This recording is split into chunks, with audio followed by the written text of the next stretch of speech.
İşinizin süni intellekt tərəfindən əvəz ediləcəyindən narahatsınız.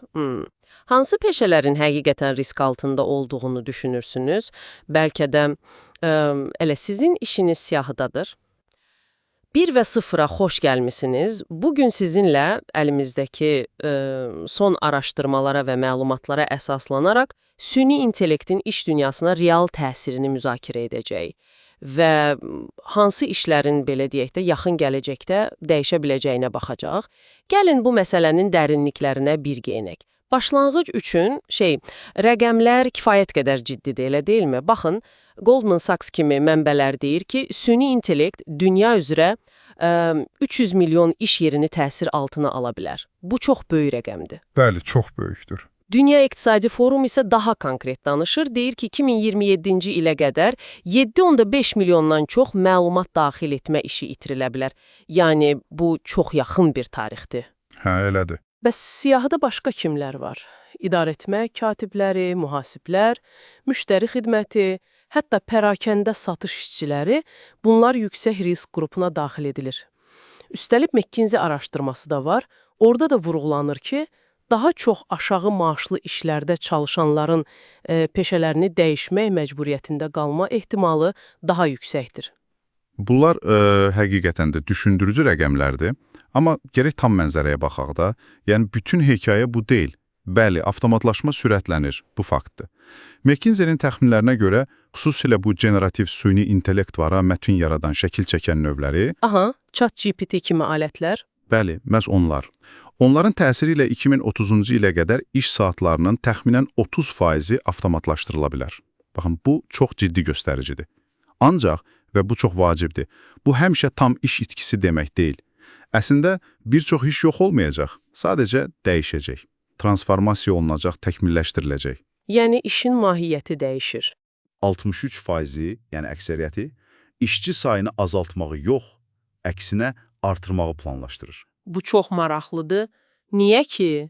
Çünki çox vaxt süni intellekt xərcləri azaltmaq üçün yox, yeni imkanlar yaratmaq, innovasiya üçün bir vasitə kimi görülür. Şirkətlərin 70%-i məhz bu məqsədlə istifadə etdiyini deyir. Nəticədə nə olur? Fərqli bacarıqlara malik yeni işçilərə ehtiyac yaranır. Hətta elə McKinsey özü deyir ki, bəzi sahələrdə iş yerləri artacaq. Məsələn, səhiyyə, STEM sahələri, yəni elm, texnologiya, mühəndislik, riyaziyyat. Aha. Sonra biznes və hüquq, yaradıcı peşələr, nəqliyyat, tikinti, hətta təhsil. Bu sahələrdə artım gözlənilir. Deməli, belə çıxır ki, vəziyyət süni intellekt gəlir hamı işsiz qalır kimi bəsit deyil əslində. Bu, həqiqətən maraqlı bir nüansdır. Amma gəlin biraz da konkretləşdirək. Məsələn, yaradıcı işlər, yazıçılar, marketoloqlar, onların vəziyyəti necədir? Çünki bəzi mənbələr, deyəsən Tech Target idi, Exploiting Topics, onlar üçün də risklərdən danışır. Bəli, düz qeyd etdiniz. Generativ süni intellekt əlbəttə məzmun yaradılmasına, marketinq tapşırıqlarına təsir edir. Bu danılmazdır. Xüsusilə, belə deyək də, ümumi, şablon məzmunların yazılması, yaxud təkrarlanan hesabatların hazırlanması. Bax, bu cür işlər həssasdır. Exploiting Topics də bunu vurğuluyur. Lakin, burada açar sözlər var. Orijinallıq, strategiya, incəlik. Süni intellekt əla köməkçi ola bilər. Amma dərin strateji düşüncə tələb edən, unikal yaradıcı yanaşma gərəkdirən işlərin dəyəri məncə daha da artacaq. Yəni, süni intellektin edə bilmədiyini edənlər daha dəyərli olacaq. Dəqiq elə, hüquq sahəsini götürək məsələn. Süni intellekt böyük həcmdə sənədləri analiz edə bilər, araşdırma apara bilər. Superstaff, Tech Target kimi mənbələrdə bunu təsdiqləyir. Amma təsəvvür edin, mürəkkəb bir məhkəmə işi var. Strategiyanı kim quracaq? Müştəri ilə kim empatiya qurub danışıqlar aparacaq? Etik qərarları kim verəcək? Bax, burada insan mühakiməsi hələ ki əvəzsizdir. Düzdür. LinkedIn-in bir qrafiki də var idi. Orada göstərilirdi ki, dizaynerlar, marketoloqlar, mühəndislər kimi bir çox yaradıcı və bilik işçisi kateqoriyası, onlar dərhal əvəzlənmir. Onların işləri daha çox süni intellekt vasitəsilə təkmilləşdirilmiş kateqoriyasına düşür. Bəs sırf insan ünsiyyəti, empatiya tələb edən sahələr necə? Məsələn, həkimlə xəstə münasibəti.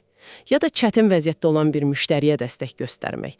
Bunları süni intellekt necə əvəz edə bilər ki? Superstaff mənbəsi deyəsən bu sahələrə də toxunur. Çox vacib məqamdır bu. Çox. Baxın, süni intellekt chatbotları var, düzdür? Onlar bəsit sorğuları cavablandıra bilir. Hətta bəzi ilkin diaqnostik məlumatları da toplaya bilər. Amma empatiya, mürəkkəb problemləri hərtərəfli anlamaq, kritik anda doğru qərar vermək və etik məsuliyyəti dərk etmək. Bax, bu bacarıqları texnologiya ilə təkrarlamaq ən azı hələlik çox çətindir. Superstaff da bunu deyir. Bir nümunə verə bilərsiniz. Əlbəttə. Təsəvvür edin, müştəri xidmətinə zəng edirsiniz. Bəsit sualınız var, cavabı botdan alırsınız. Amma həqiqətən mürəkkəb və ya emosional bir probleminiz yaranıbsa nə olur? Dərhal sizi canlı operatora qoşurlar, elə deyilmi? Hə, adətən belə olur. Bu hibrid modeldir. Səhiyyədə və oxşar vəziyyətdir. Etibar, şəfqət, xəstənin ümumi vəziyyətini, konteksti nəzərə almaq. Bunlar üçün insan faktoru həlledicidir. Yaxud logistika. Gözlənilməz bir hava şəraiti yaranır. Ya da təchizat zəncirində bir problem çıxır. Bunu idarə etmək üçün çevik insan qərarları lazımdır.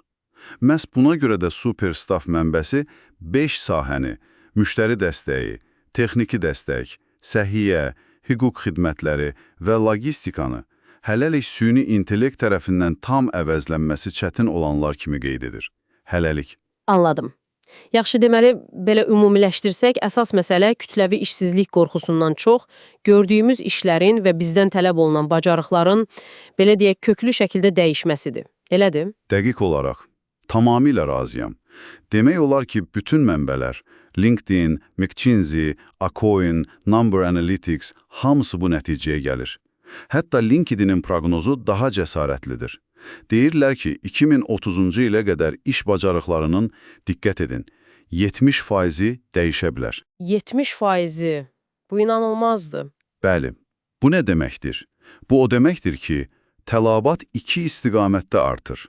Birincisi, süni intellekt savadlılığı.